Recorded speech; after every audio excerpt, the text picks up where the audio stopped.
Welcome, ladies and gentlemen, to our bold analysis. I want to start this analysis by making a very honest statement that what this country really needs is just a free and fair election. Then after that, you will never experience post-election frictions. What has been bedeviling the country since 2007 is contested elections. And when it is free and fair, I can honestly say that the true winner will be found, and Kenya, the transition will be very seamless. Yesterday I followed a press briefing by the IEBC when they were giving report on the voters register and their contentious issues that arose from that press briefing, some of them even touching on constitutional amendments that IEBC had tried to pass through the National Assembly, but they were squashed by the members of the parliament. So in this analysis, I want to explain in details the contentious digital voter register. It's very interesting. And by the end of it, you'll find out where this puts someone who had a plan to set up a parallel tallying center. Ladies and gentlemen, kindly subscribe to our YouTube channel and also click the notification bell so that when we publish our videos, you will always be getting notification. According to just what exactly IEBC shared with the country in terms of numerals, the voters register stands at 22 million, of course, from the 19 million of last year. Something that also captured my attention was on the 5% decrease of the youth in the register. So that in 2022, the number of youths in that register are 39%. That is between age 18 and 34, because according to the Kenyan Constitution, the age bracket for the youth is between 18 to 34. And there were questions that were emerging. If the new voters that were injected in the register were, most importantly, first-time voters, which they are within that age group, how is it that the rate has gone down compared to other general elections? And of course, maybe we are going to question that at some point, maybe hapa mbele.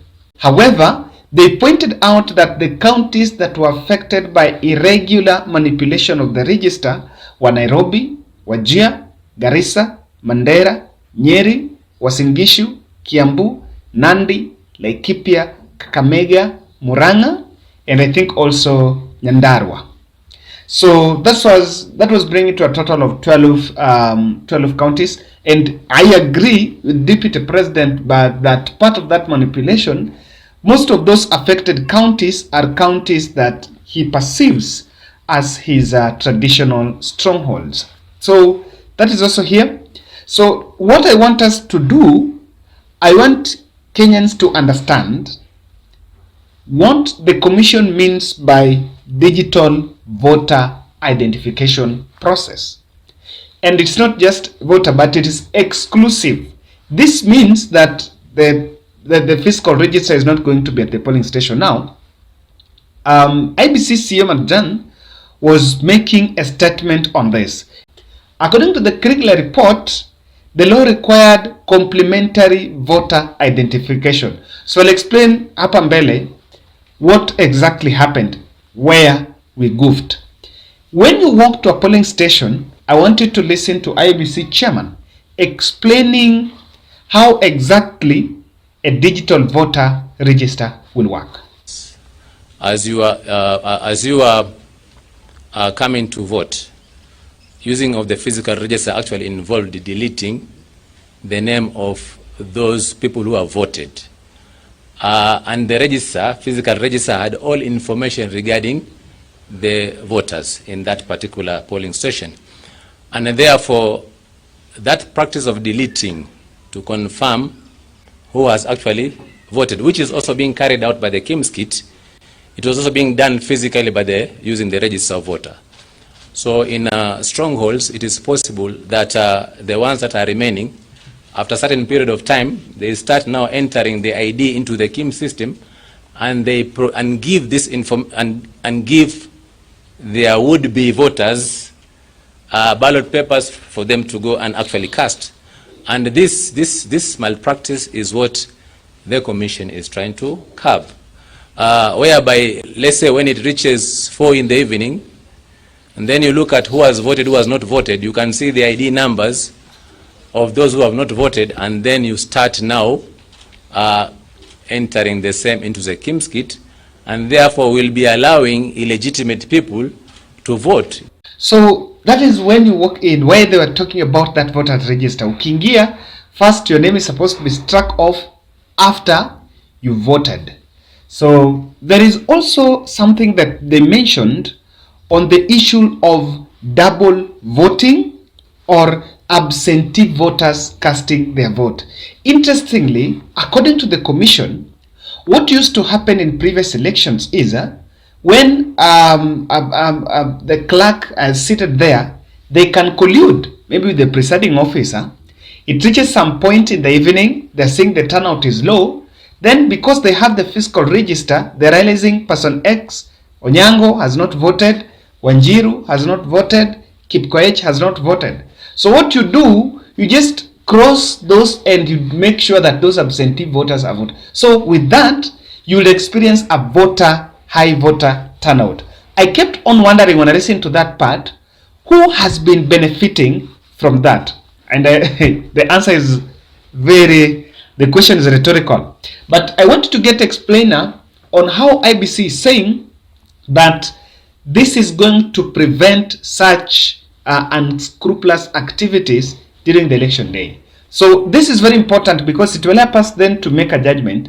Do we need to go digital, exclusively digital, or we need to have the manual backup?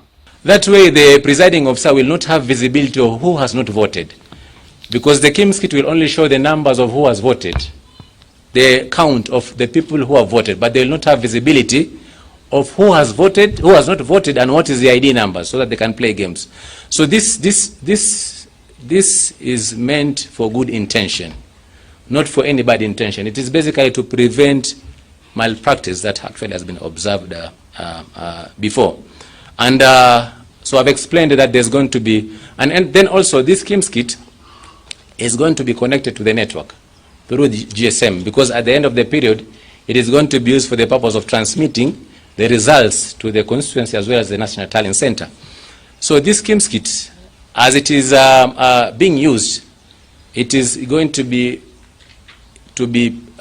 programmed in such a way that at a specific time, it will be sending information to the National Tallying Center, to our servers behind, telling us the turnout. So we are able to also now very well compare favorably what is the turnout at a certain period of time, and then you can also be able to provide this information. Now, you can agree with the commission that, of course, in the past general election, there have been a lot of dirty business. That creates a picture of what exactly have been happening. Now, I want to refer you back to an analysis I did in this channel. That was my first month in YouTube in February, when the IEBC, through majority leader in the National Assembly, Amos Kimunya, took a petition, took a bill to the National Assembly. And I remember very well, that was a very contentious bill that was, one, abolishing the live stream of election results, and two, calling for complementary voter identification process. Now, when that happened, the Kenya Kwanza team came out guns blazing, attacking the commission for what they seem as now infiltration by the state to make sure that the election is not free and fair. While live transmission was open, that this was not what Kenyans wanted, but there was something that was hidden in that bill, and that was manual, that was complementary. And they came out. My position in that analysis, if you watch my channel from then, I mentioned that we needed to have both manual and electronic, because you never know what can happen on election day. I want to refer you back because Murkomen was leading onslaught against that. Look at that here. This bill was a trap. It was a trap because the cross-section of that bill was on the result transmission. But the catch is on the complementary voter identification. And I want us to look there. According to UDA, they have come out blatantly to oppose everything in that bill. And that is their undoing. Can you listen to a speech? I think this is by Kipchumba Murkomen. He was addressing a rally, I think in Kajiado, if I'm not wrong. Wale ndugu zetu walipoona earthquake, ameshikana na hasla na weta, wamekuja ndani, wameona tumeshinda kwa 70+1. Sasa wamebabaika. Earthquake imewashake. Sasa wameleta sheria kwa bunge.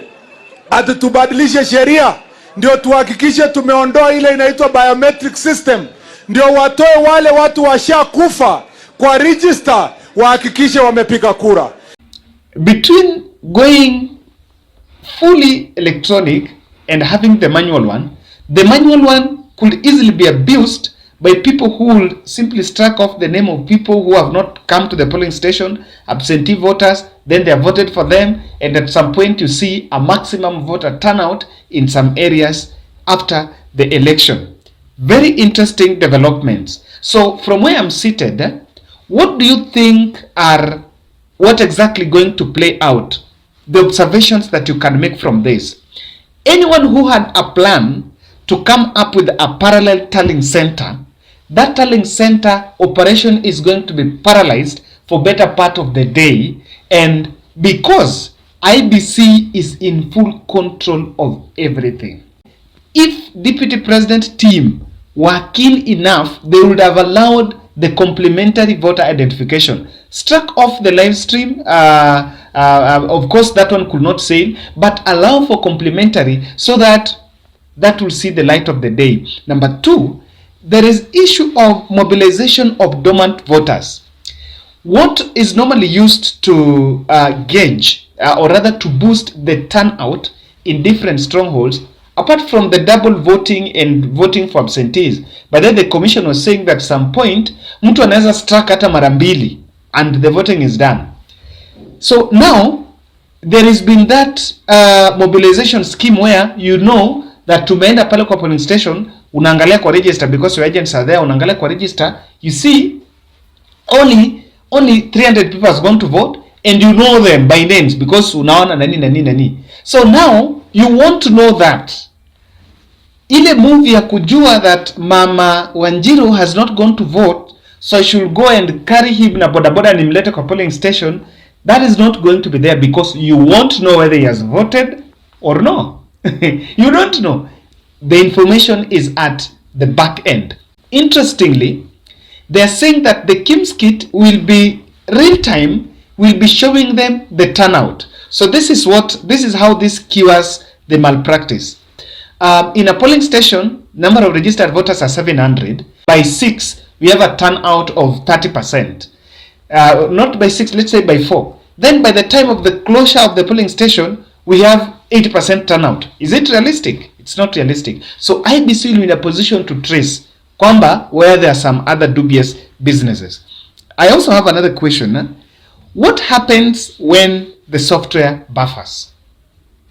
And this is likely to happen.